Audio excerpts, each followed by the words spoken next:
بسم اللہ الرحمن الرحیم۔ پاور پوائنٹ اردو کے معزز ناظرین گرامی، السلام علیکم۔ اس ویڈیو میں ہم آپ کو شام غریبہ کے متعلق ایک ایسی حقیقت بتانے والے ہیں جو شاید پہلے آپ نے کبھی نہیں سنی ہوگی۔ ہم آپ کو یہ بھی بتائیں گے کہ شام غریبہ کی رات کو کیا ہوتا ہے، اس رات کو بتیاں کیوں بجھائی جاتی ہیں اور شام غریبہ کی تاریخی حیثیت کیا ہے۔ مجلس شام غریبہ برصغیر پاک و ہند کی عزاداری کا ایک اہم حصہ سمجھا جاتا ہے۔ شاید ہی کوئی ایسا عزاخانہ ہو جہاں 10 محرم کو مغرب کے بعد اس مجلس کا اہتمام نہ کیا جاتا ہو۔ شام غریبہ دراصل اس شام کو کہتے ہیں جو معرکہ کربلا کی 10 محرم کی شام تھی۔ کربلا میں اس رات کو لیلۃ الوحشہ یعنی وحشت کی رات بھی کہا جاتا ہے، اور اس رات کو بچوں اور اسیروں کی یاد میں موم بتیاں بھی جلائی جاتی ہیں۔ اس شام کو یزیدی فوجوں نے شہدائے کربلا کی نعشوں کی بے حرمتی کی تھی۔ انہیں شہید کرنے کے بعد ان کی نعشوں پر گھوڑے دوڑائے گئے تھے۔ یزیدیوں نے اپنے مقتولین کو تو دفن کر دیا تھا، لیکن شہدائے کربلا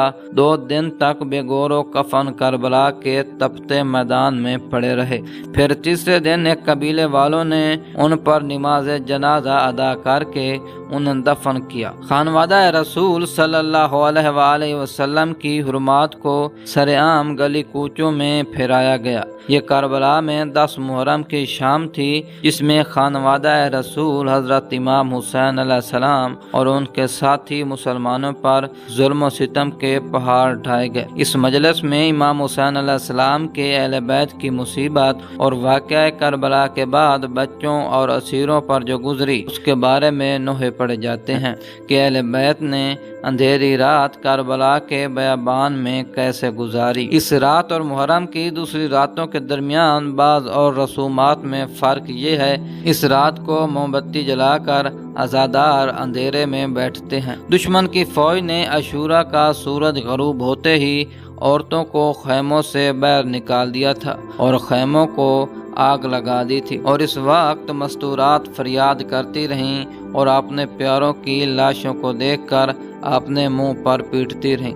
عمر ابن سعد نے شام عاشورہ کو امام حسین علیہ السلام اور کربلا کے دوسرے شہداء کے سروں کو، جن کی تعداد 72 بتائی جاتی ہے، شمر قیس ابن اشعث اور عمر ابن حجاج اور عزرہ بن قیس کے ہاتھوں ابن زیاد کے پاس بھیج دیا تھا۔ عمر ابن سعد اپنے لشکر کے ہمراہ اس رات کربلا میں ہی رکا اور دوسرے دن ظہر کے قریب اپنے سپاہیوں کی لاشوں کو دفن کرنے کے بعد اہل بیت اور دوسرے بچے ہوئے افراد کو لے کر کوفہ کی جانب حرکت کی۔ قول کے مطابق محرم کی 11ویں رات، جسے شام غریبہ کہتے ہیں، حضرت زینب نے نماز شب ترک نہ کی، لیکن اس مصیبت اور صدمے کے باعث انہوں نے اس رات نماز شب بیٹھ کر ادا کی۔ مظفر الدین شاہ کی حکومت سے سوگ کی یہ رات تہران میں مرسوم تھی، اور شام غریبہ کا نوع ترکی زبان میں اس لیے ممکن ہے کہ یہ عزاداری کی رسم مظفر الدین کے زمانے میں ترک قوم کی وجہ سے تہران میں شروع ہوئی، اور شام غریبہ کی بہت بڑی مجلس اہل ترک کی مسجد شیخ عبدالحسین میں ہوتی تھی۔ اور زیارات کی کتاب میں عاشورہ کے اثر کے بارے میں زیارت موجود ہے، جس میں حضرت پیغمبر صلی اللہ علیہ وآلہ وسلم، امام علی، حضرت فاطمہ اور امام حسن یعنی جو عزادار تھے، ان کی خدمات میں تسلیت عرض کرتے ہیں۔ شاید شام غریبہ منانے کی رسم بھی اسی زیارت کی وجہ سے شروع ہوئی ہے۔ شام غریبہ تقریباً ایک مجلس کی طرح ہے، اس فرق کے ساتھ کہ اس مجلس میں چراغ روشن نہیں کیے جاتے اور فقط کچھ موم بتیاں جلا کر روشنی کی جاتی ہے، اور عزادار اس رات کو جلوس یا علم برآمد نہیں کرتے اور نہ ہی زنجیر یا ماتم کرتے ہیں، بلکہ پریشانی اور غم کی حالت میں مجلس برپا کرتے ہیں۔ جس مجلس کا موضوع سن 61 ہجری میں گزری 11 محرم الحرام کی رات ہے کہ اس رات امام حسین کے خاندان پر کیا گزری تھی، اور بتایا جاتا ہے کہ اہل بیت کی عورتوں اور بچوں نے یہ طریق اور بے پناہ رات کس طرح کربلا کے بیابان میں گزاری ہے۔ شام غریبہ میں آرام اور آہستہ آواز میں نوحہ پڑھا جاتا ہے۔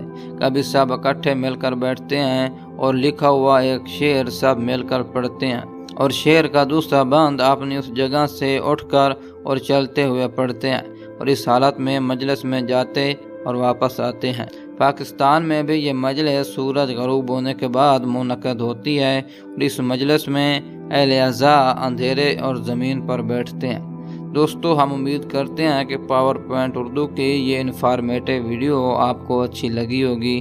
اگر لگی ہے تو اس کو لائک کریں اور ہمارے چینل پاور پوائنٹ اردو کو سبسکرائب بھی کریں، کیونکہ ہم اس طرح کی ویڈیوز اپلوڈ کرتے رہتے ہیں۔